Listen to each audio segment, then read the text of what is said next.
Ahora, hermanos, vamos a la carta a los Gálatas, capítulo 1.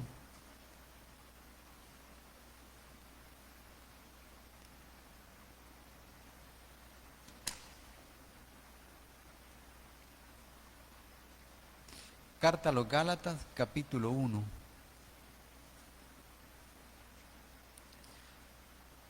Cuando lo tenga, por favor, se pone en pie y me acompaña a leer del versículo 18 al 21. Leemos su palabra en el nombre del Padre, del Hijo y del Espíritu Santo. Amén. Después, pasados 3 años, subí a Jerusalén para ver a Pedro y permanecí con él 15 días, pero no vi a ningún otro de los apóstoles, sino a Jacobo, el hermano del Señor. En esto que os escribo, he aquí delante de Dios que no miento. Oremos. Señor, gracias nuevamente por permitirme el privilegio, por gracia, de compartir con mis hermanos esta porción de su palabra. Porción, Señor, que es el alimento espiritual que necesitamos cada uno de nosotros. Señor, ayúdenos a encontrar la enseñanza, que su Santo Espíritu nos guíe y que yo no estorbe el propósito, Señor, sino que pueda llevar esa porción de alimento que usted tiene para mí y también pueda servirla para mis hermanos. En el nombre de Jesús, amén. Pueden sentarse, hermanos.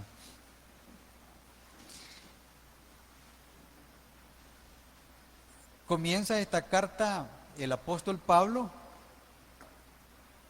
destacando en su ministerio el hecho de que él no es un apóstol puesto por los hombres ni por hombres, sino que su conversión, su llamado a este ministerio, a llevar el evangelio a los gentiles, surge después del encuentro con Jesús, cuando él va justamente a perseguir la iglesia. Se constituye la iglesia de los Gálatas, pero de repente hay un grupo de personas, como en todo ministerio que siempre hay oposición, que están tratando de apartar a algunos miembros. Y Pablo, consciente de cómo ha servido, cómo ha llevado ese conocimiento de Cristo hasta los miembros de la iglesia de los Gálatas, él les dice: yo estoy sorprendido, yo estoy asombrado, que tan rápido ustedes se han apartado. Si a ustedes se les ha dado a conocer a Cristo, que es el Evangelio. Cristo es la buena noticia para aquel que está perdido. En Cristo ustedes han encontrado, le dice, la gracia. De tal manera que ya no tienen nada que ver con cumplimiento de la ley o cosas establecidas por la ley. ¿Por qué? Porque Cristo ya vino a la tierra, el Mesías ha llegado y ahora únicamente podemos ser justificados, podemos ser reconciliados con Dios por medio de Él. Y establece también que en el corazón de aquel que sirve a Cristo nunca debe buscar agradar al hombre, sino agradar a Dios.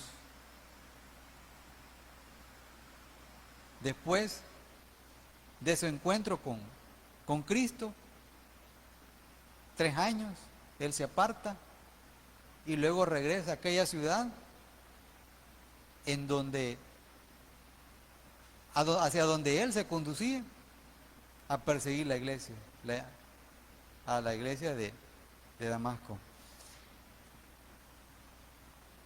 Pero hay autoridades dentro de la iglesia y hay un apostolado para Pablo. Pero Pablo no había conocido, según aquellas personas que le rodeaban, no había tenido un encuentro físico con Cristo. No había visto el obrar, no había visto hacer milagros. Pero Pablo tuvo un encuentro con el Cristo resucitado, que le hizo un llamado directo, derramó su gracia sobre él, le hizo un hijo de Dios y además le dio un ministerio. Establece en estos versículos que hemos leído, del 18 al 21, la decisión de subir a Jerusalén. está claro de que él no iba a buscar ninguna cobertura del hombre. Y digo esto porque en esta misma carta a los Gálatas, él hace referencia a Pedro y a Jacobo, así como también a Juan, como columnas de la iglesia, como principales dentro de la iglesia. Y no es que esto sea un irrespeto a la autoridad de la iglesia, no.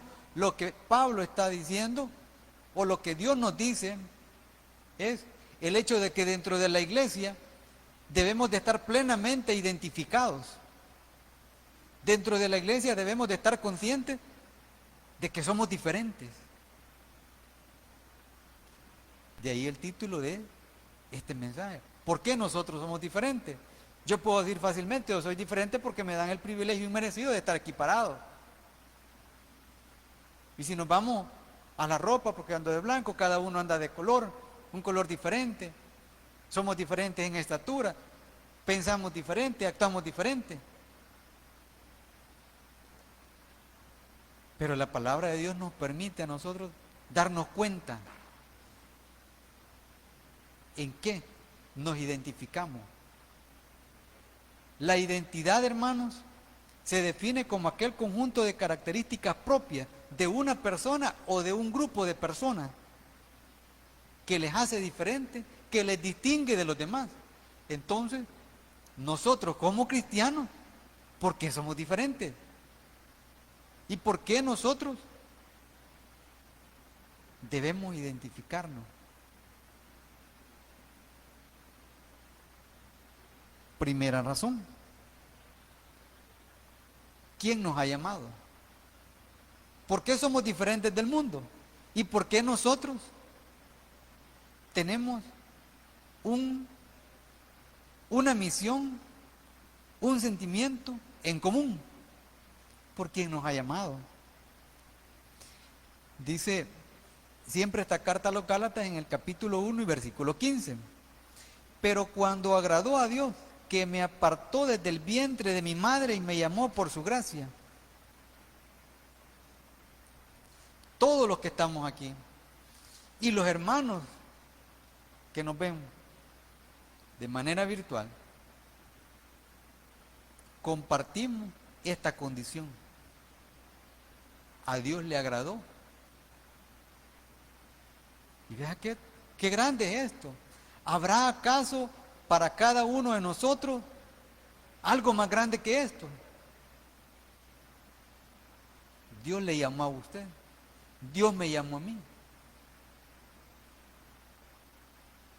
Y en la voluntad de Dios está el que va a conocer el que le va a conocer y a tomar la decisión de que otros más conozcan a Cristo.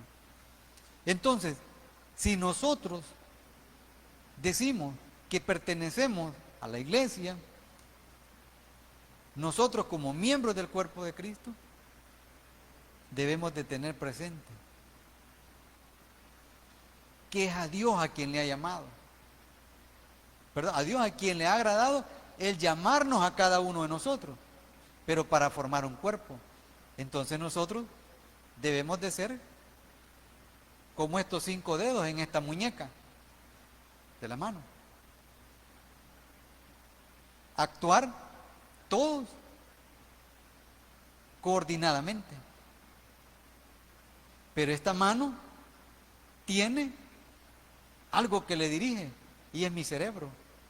Localmente nos dirige nuestro pastor, el pastor Roberto, el pastor Simeón. Todo lo que son jerarquía establecida por Dios. Pero en el cuerpo de Cristo, todos somos uno. Entonces no hay razón para que entre nosotros haya diferencia alguna. Pablo subió, dice, subí. Jerusalén está sobre 2 montes. El monte Sión y el monte de Moriah. Entonces, desde la ubicación en la ciudad donde él estaba, él dice, subí. O sea, él tuvo que ir para conocer a las otras personas que ya pertenecían a la iglesia, que habían sido comisionados por Cristo para llevar su palabra. Vea cómo se va dando esa unidad para la conformación y el conocimiento de la iglesia y de llevar esa palabra. ¿Por qué otra razón nosotros somos diferentes al mundo, pero que estamos unidos dentro del cuerpo de Cristo, por lo que hemos recibido?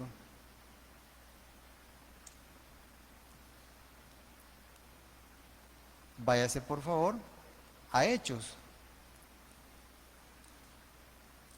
Aquí comienza la responsabilidad. Hechos capítulo 1 y versículo 8. Pero recibiréis poder cuando haya venido sobre vosotros el Espíritu Santo, y me seréis testigos en Jerusalén, en toda Judea, en Samaria y hasta lo último de la tierra. Entonces a Dios le agradó, es un acto soberano de Dios haberme llamado, pero no me llamó para que esté de choto, ni a mí ni a usted, ni a todos los que somos cristianos. No. Y recibiréis poder. Usted tiene poder, yo tengo poder como cristiano. ¿Por qué? Porque ya recibimos el Espíritu Santo, si somos templo y morada del Espíritu Santo. Jesús lo prometió y lo cumplió. Está en nosotros. Entonces sí tenemos poder. El segundo elemento que nos hace diferentes al mundo. Pero esto no es para engrandecernos en el mundo. Esto es para que veamos al mundo, para que veamos a aquellas personas que todavía no han llegado a los pies de Cristo, como la obra que tenemos frente a nosotros para trabajar en ella. No vamos a convencer a nadie, porque el Espíritu Santo es el que convence de pecado. Pero nosotros somos el instrumento, porque su palabra dice, y recibiréis poder cuando haya venido sobre ustedes el Espíritu Santo. Y luego comienza la acción, porque no se queda con el recibir, no se queda con el hecho de que yo me sienta feliz, porque a Dios le plació conocerme, llamarme. No. Debo de ser un buen obrero. Todos los apóstoles, todos los que trabajan en la obra de Dios, no son buenos por haber llegado a los pies de Cristo. Yo no seré bueno por estar hablando aquí. No. Seré bueno porque le presente la palabra de Dios a aquel que no le conoce. Claro que hay bendición en compartir un mensaje, pero Dios quiere que trabajemos. Pablo fue a Jerusalén y se encontró con Pedro, se encontró con Juan y se encontró con Jacobo, y dice él, columnas, repito, personas principales, los principales. Pero no se quedó ahí, porque había un llamado, ir a los gentiles. ¿Hacia dónde somos llamados nosotros? Somos llamados para que veamos a aquellos de los cuales nosotros decimos que somos diferentes. Pero no debemos olvidarnos de que la misma palabra de Dios dice, y esto erais vosotros en otro tiempo. Hoy estamos en la iglesia, la asamblea o los llamados de las tinieblas a la luz admirable. Eso es la iglesia.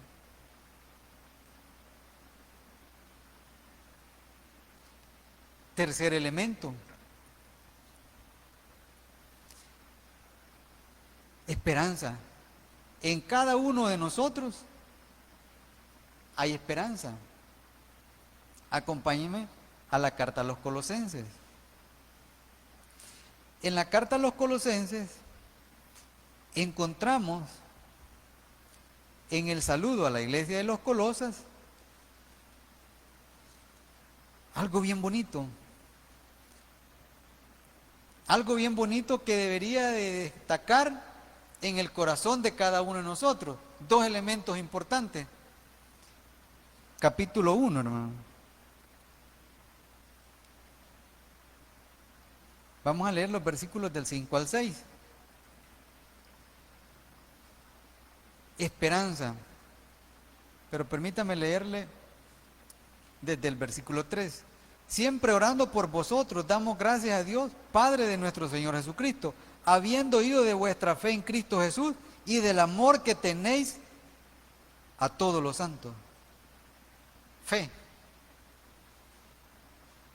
¿En qué nos, cuál es el común denominador? ¿Qué es lo común o que tiene que ser el común en el corazón de cada uno de nosotros? La fe en Cristo. El medio por el cual, siendo esta un don de Dios, podemos decir que somos salvos. Y el vínculo entre nosotros, el amor. ¿Cómo estamos cada uno de nosotros? ¿Nos amamos?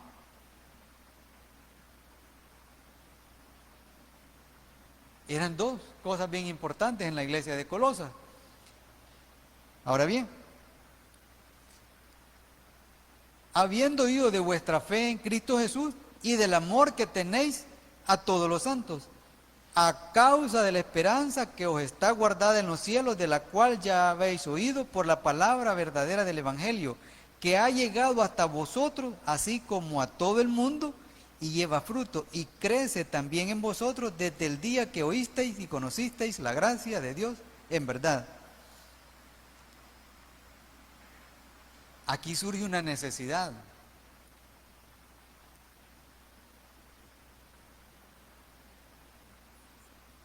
Hay esperanza en el corazón de cada uno de nosotros. Cristo resucitó. Y por eso nosotros podemos decir que también vamos a resucitar. Hemos resucitado a una nueva vida. Pero este cuerpo tendrá que ir a la tierra. Pero también este cuerpo va a ser transformado para poder ver cara a cara a Cristo. Entonces, ¿qué hay para nosotros en el cielo? Hay gloria, la gloria de Dios. Es la esperanza.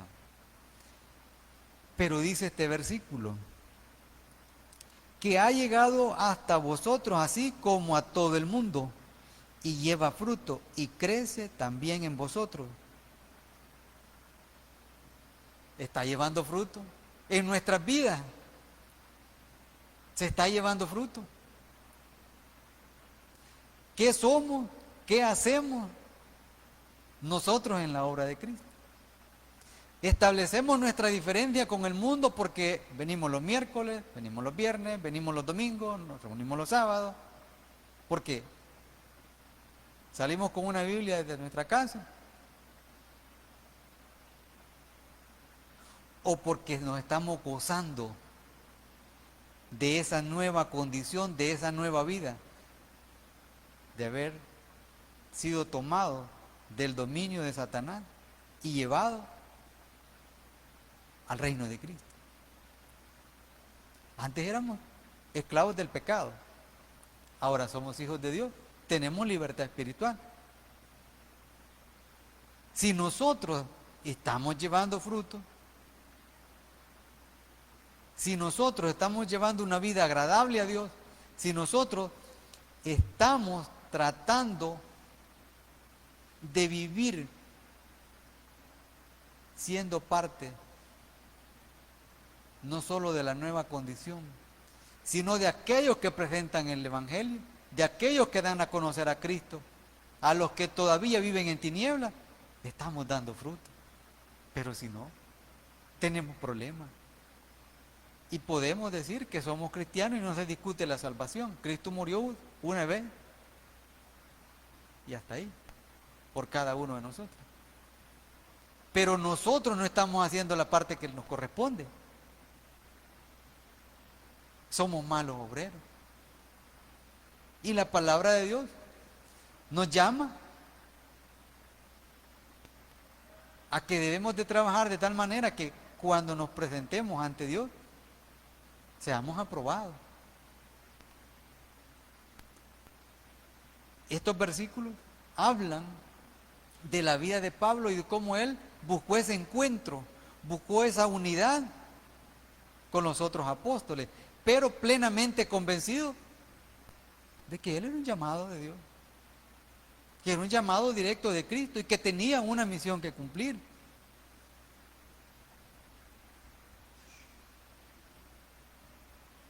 Pero será, hermano, que lo que nos identifica a nosotros dentro de la iglesia, porque a Dios le agradó llamarnos por medio de su Hijo, darnos el Espíritu Santo, que nosotros recibiésemos ese poder y que además tuviésemos una esperanza, y vamos a trabajar, y vamos a trabajar, y vamos a trabajar, y no tenemos nada. No hay nada para cada uno de nosotros en el plan soberano de Dios cuando estemos con Cristo. Fíjese que hay algo más que nos identifica. Si somos obreros de Dios, hay un premio. ¿A quién que se le diga que se le va a dar un premio no quiere trabajar? Todos queremos trabajar. Entonces vayamos a la palabra de Dios, hasta la primera carta a los tesalonicenses.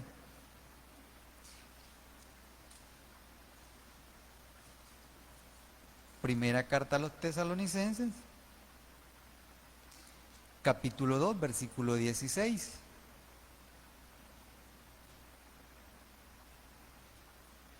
Perdón, versículo 19. Primera carta a los tesalonicenses, capítulo 2, versículos 19 y 20 vamos a leer. Porque, ¿cuál es nuestra esperanza o gozo o corona de que me gloríe? ¿No lo sois vosotros delante de nuestro Señor Jesucristo en su venida? Vosotros sois nuestra gloria y gozo.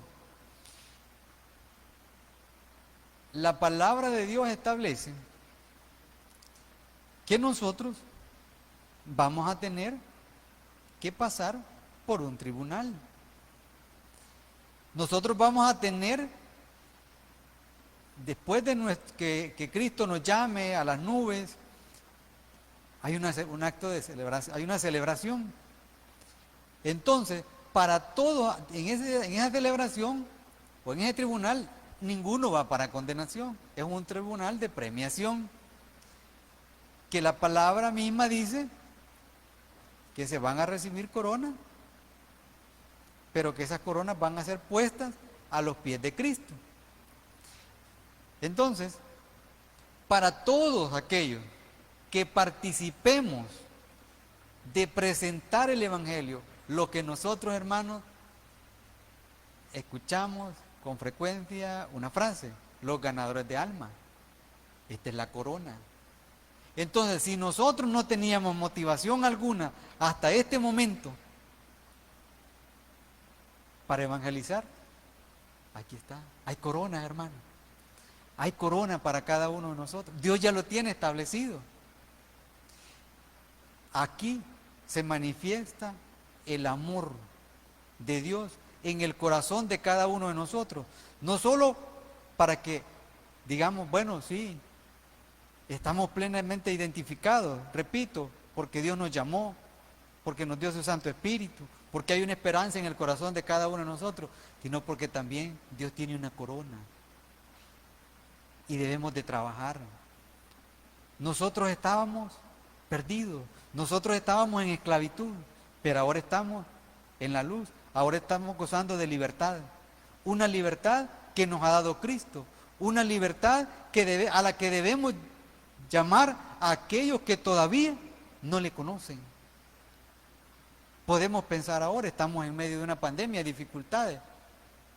Cristo mismo vivió todas las inclemencias de la humanidad,